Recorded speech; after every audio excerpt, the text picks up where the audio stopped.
Hello again, everybody. Willing Dunn here, and I'm back for part 2 of my Newtown New Rules review. This time I'm going to be talking about the cards that aren't dudes. We're going to be starting off by talking about some deeds, and the first one that we have is called Town Council. It's a 4 of diamonds. It's worth a control point, 2 to play, and it gives you 1 income.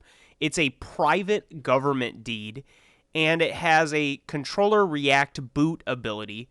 After you win lowball, choose your dude to gain +3 influence until after the first high noon play is resolved.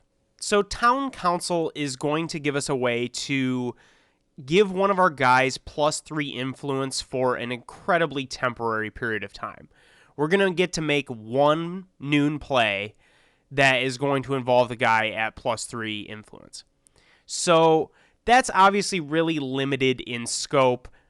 We can't be using this to gain control of deeds or, not lose the game to control points. There are a bunch of other things that we usually do with influence. However, we are able to use this ability with other abilities that key off of influence. So immediately I'm thinking of both the Law Dogs ability and the Morgan Cattle Company ability.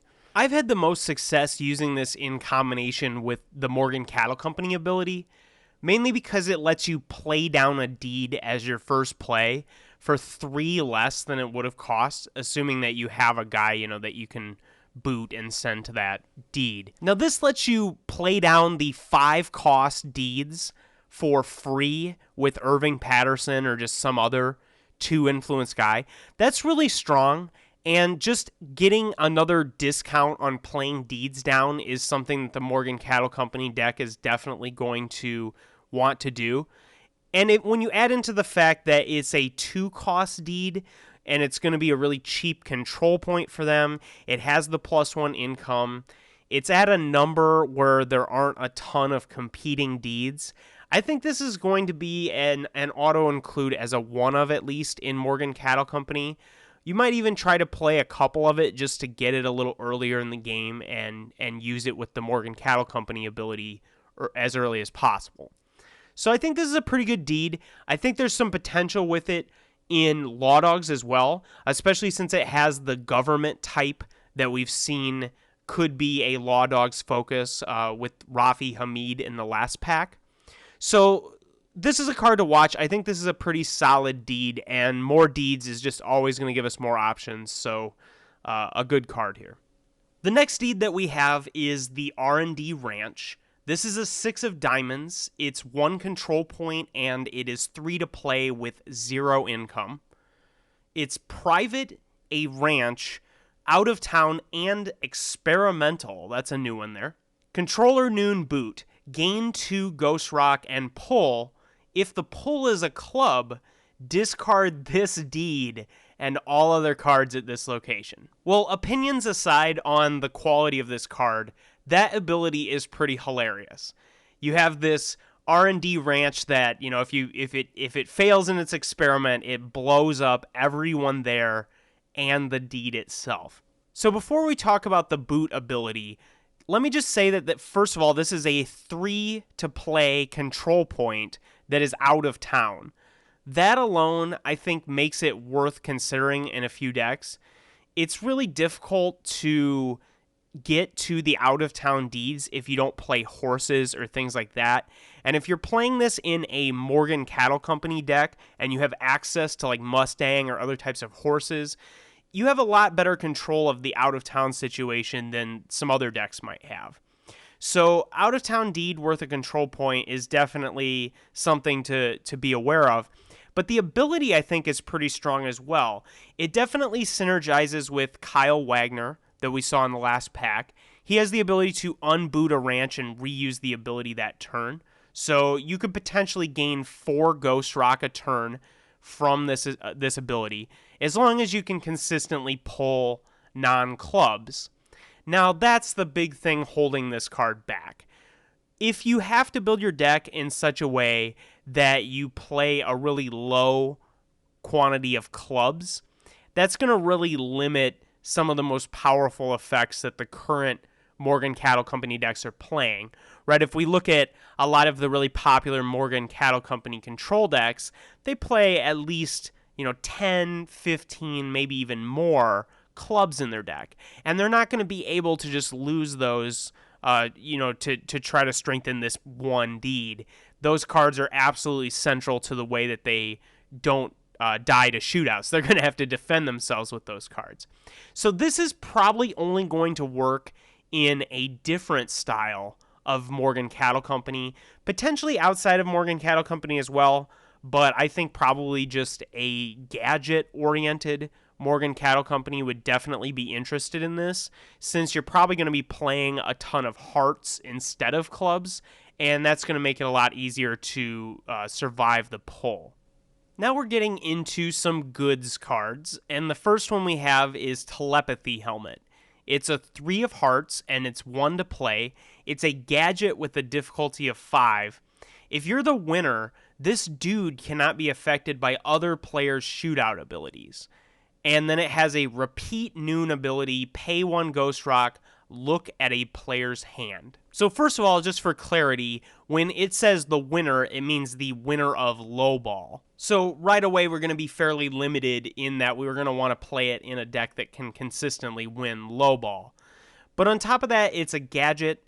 It has a pretty low difficulty, I'll say, but this is going to be difficult to get down in most decks because you're going to have a mad scientist to play it. That said, this card is pretty cool for the gadget strategy I think that kind of already exists.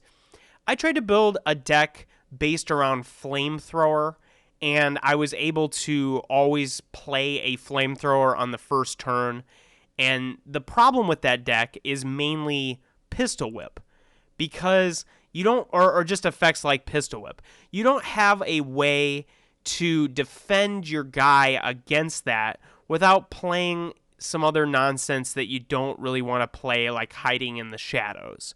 So this being a gadget that fits into the sort of Flamethrower strategy, I think is really nice. It can protect your Flamethrower guy from that Pistol Whip that just completely ruins you in combat.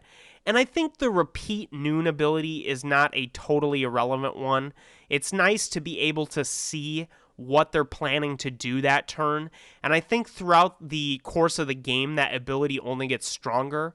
It's definitely scary when you see that your opponent has a bunch of money and you're not sure if he has the ability to drop 1 or 2 deeds, so you don't want to just boot down all of your dudes at an early stage in the turn, because what if he just plays like a 2 control point deed and you suddenly don't have enough influence and the game's over.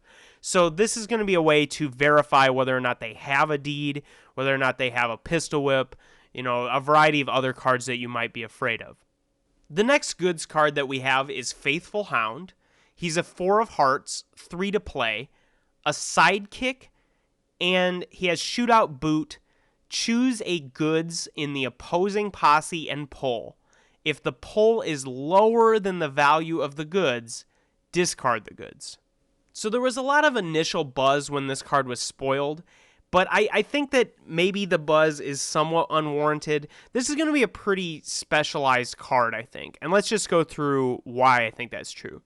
First of all, the biggest and worst limitation of this card is that it only affects goods cards.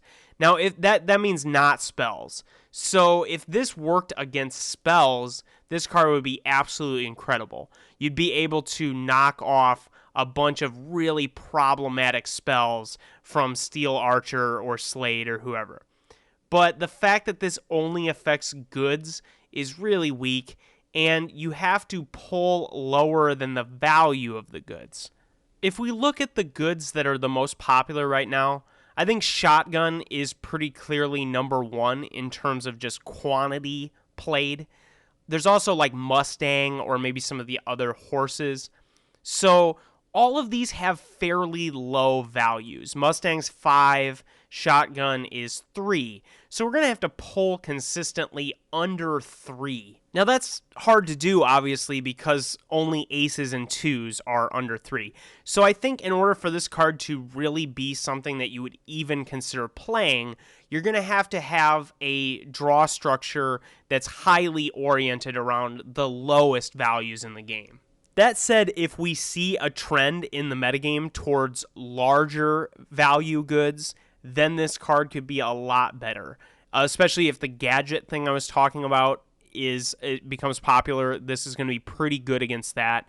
Also, Legendary Holster is reasonably popular at the moment, and this is a way to deal with it pretty effectively.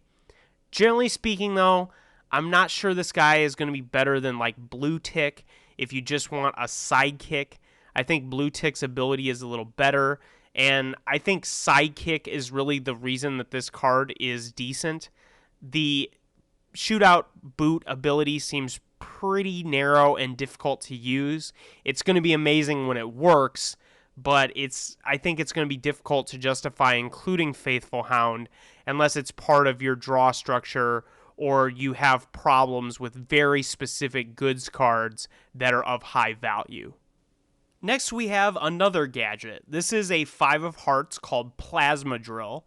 It's 4 to play, and it's a gadget with difficulty 8.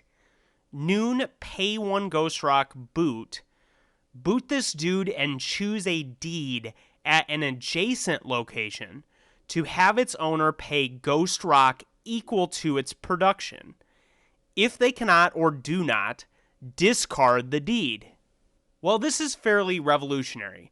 This is a way to destroy deeds that your opponent controls. That's pretty strong, and the fact that it works at adjacent locations, I think is going to make it a lot easier to use than if it only worked at your own location, because you're going to be able to just move somewhere in their deed line and have at least 2 targets. Plus, if you're in the town square, you can just boot and choose basically any in-town deed. So I think this card being really good is going to be contingent on you being able to control the town square or having an extreme amount of mobility. That said, the 4 cost and the 8 difficulty gadget is going to probably keep this card in your box unless you're thinking about playing a gadget-oriented deck. So that's cool, giving us a way to do something with gadgets that we can't do any other way in the game, destroying deeds. That's really neat, and I think that's going to encourage people to try to do some things with the gadgets because you have this power that you can't do without them. Next, we have the spells, starting with Paralysis Mark. This is an 8 of hearts, it's a hex, and it costs 1 to play. It has Noon, Hex, X, Boot. X is the value of the dude at this or an adjacent location. Boot the dude. This spell is honestly unbelievable. It's just such an incredible powerhouse in the existing 4th ring decks. So there's a lot of reasons for that, and I'm going to try to go through them. First of all, 8 of hearts. Let's just talk about that for a moment. 8 is pretty undisputedly the best value in the game, and not having any spells at 8 was definitely a sort of plague in the core set, right? If you wanted to play 8s as your draw structure and you needed to play some hearts at 8, you pretty much had to play like Quick Draw Handgun or just something that you didn't really want to play, especially in 4th ring. So getting an 8 of hearts that's a hex in 4th ring is awesome. It just fits with the Steven Wiles that you want to play. It's just such a great card or a great value to have, as an option when you're building the 4th ring. On top of that, this is an extremely powerful hex that is, I think, just makes 4th ring a tier better than they were before. I think that 4th ring is definitely a tier 1 really strong deck after it gets Paralysis Mark. You can do things like booting guys in the town square. If you're in the town square, you kind of get a buffet of guys that you can boot. You just pick anybody and you can boot them. The only limitation, of course, is the value of the dude, but right now the tendency is to play a lot of really low value dudes, or at least have a really critical low value dude, like Irving Patterson or Prescott Utter, or, the list goes on and on. So this card is just so awesome for the fourth ring decks that we've already seen. I think this is leagues better than Slade in terms of a way to improve the fourth ring decks. Paralysis Mark, I would say, rivals Shadow Walk for the strongest hex in the game currently. Next up, we have another hex. This is Forget. It's a Jack of Hearts. It costs 0 to play. Noon Hex 5, Boot. Choose an ability printed on a dude at this or an adjacent location. The dude cannot use the ability until after the sundown phase. So first, let me say that I think there's been some confusion on how this card works. If you look at page 25 of the rulebook, we see that abilities are actually, that's like a keyword term in the game. And I think we could probably talk about whether or not they should have used the word ability as a keyword, especially since that's kind of a catch-all term, and a lot of times people describe anything the card does as an ability. But basically, abilities are just things that are like noon, boot, colon, right? It's going to have bold text that says cost, colon, effect. So that's going to be things like Wendy Chang or Ali Hensman or things like that. So that makes this card fairly limited. You're not going to be able to use it against like Barton Everest's passive ability, for example. That's actually a trait. And you see right there, I just said ability, not even meaning it in the technical sense. Probably the most powerful play I've made with this card is against Ulysses Marks, since he has a noon ability that he can use even when booted, and it's just so extremely difficult to deal with that ability if Ulysses is at like your deed or is at a deed that you really need to take control of. So I can see the potential of Forget, but I'm not immediately sold that it's better than some of the other options. I mean, if we're talking about like Ali Hensman, isn't Paralysis Mark against her just better? It does basically the same thing, and she's booted. So I think at most, you're probably just going to be playing 1 or 2 copies of this card.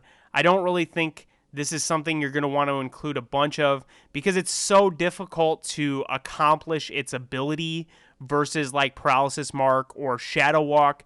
And with fourth ring, we really want to get some spells that are easy to use so that we can get the fourth ring ability off. And I think right now, both Paralysis Mark and Shadow Walk are just monumentally better at that.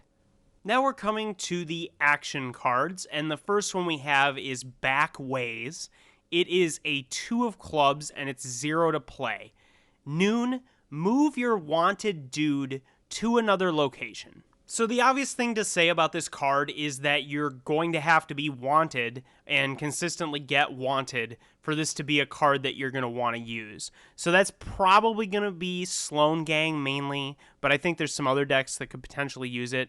So this is probably just going to be a sort of alternative to horses for those kind of decks. It's going to give you a one-time ability to kind of Mustang your guy around the board. The 2, I think, has some potential as a value in both Sloan Gang and maybe also Law Dogs. Both of those decks are able to get wanted with a fair amount of consistency. So I think this card could be good in those. But right now I'm not exactly seeing why I would want to play this card over some of the other movement options that we already have. Like, for example, in Sloan Gang, I think Mustang is, generally speaking, a lot better. And even like Pinto or some of the other horses, I think just generally the reusable horse effect is stronger and fits your draw structure better in those decks. This card, I think, has some potential in the long term, but right now I'm just not seeing where we're going to want to play this card. Next up, we have another action. This is Hired Help. It's a 7 of clubs. 3 to play, and it has Shootout. A 2-stud gunslinger token enters play and joins your posse. The most exciting thing for me about this card is the value, actually. just because the 7s that are currently in the game outside of kidnapping kind of suck. I mean, they have maybe some potential, but I've never built a deck with the other 7s and had them be successful. Whereas this is, I think, another fairly legitimate option at 7. I don't know how many decks are really going to want that extra stud guy, especially when he's going to be an ace value. And it seems to me right now that like Shotgun and Soul Blast and all these value-oriented abilities are extremely popular and extremely good. So I'm not completely sold that this is going to be a card that people are going to be playing immediately, outside of the fact that it could probably fit into their draw structure fairly well. I don't really like this card. I think 3 is a little too expensive, and I think the surprise factor of getting the guy is not really that good. It doesn't guarantee you the outcome of the shootout. In fact, a lot of times it's probably just going to add one stud. Like if you already have a stud guy, it's just going to be, adding a stud. And if it's supporting a guy that has no bullets or has like one draw or something like that, would it be better to just get that guy out of the combat with, make the smart choice or use Pistol Whip to end the combat or something like that? I don't know if this card's really that good. I like the fact that it's a 7, and I'm anxious to see if people get it to work, but I don't really like this card. Next, we have Too Much Attention. This is a 10 of clubs, and it's 0 to play. It has 2 different noon abilities. The first is Boot a Wanted Dude, and the second is Boot a card worth 1 or more control points. This card rules. I really, really like the design of this card, and I think it's going to be pretty awesome. So, Boot a Wanted Dude, yeah, that's cool, whatever. But boot a card worth 1 or more control points, that's really strong. That's going to be most deeds, or at least most deeds that have an ability that matters. And it's also going to be a fair number of dudes given different situations. Like Max Bane gets worth a control point and you're able to just boot him down as a noon play. That could potentially be game ending if you engineer the right situation. So I really, really like this card. I think it's going to be especially strong against Morgan Cattle Company Control because they have a lot of deeds that produce them money, and they're going to want to be able to boot those every turn. And I think being able to boot down one of their critical deeds, whether it be something that makes them money or something that does another powerful effect, that's going to be really strong. And like I said, I also think it has a fair amount of utility against just dudes that end up being worth a control point as well. So this thing, I think, has the potential to be really strong right away and go into some decks right away. I'm thinking about trying it in a fairly aggressive Law Dogs deck. The high value kind of sucks, but if you're not really worried about like Legendary Holster or something like that, it doesn't really matter if you play 10s, and you're not really playing like Recruitment Drive or another competing card at that value. So I really like this card. I think that this card is going to be really good against the Morgan Cattle Company deck, maybe against Sloan or other decks with wanted dudes, but the fact that you can boot control point stuff, I think, is really the critical ability of this card. The last card in the pack is another action, and it is Make 'em Sweat. It's an ace of clubs, 0 to play, and it has Shootout, boot your dude to reduce another dude's bullet rating by your dude's bullet rating. If the bullet rating is 0 or less, boot them. This is a pretty interesting effect.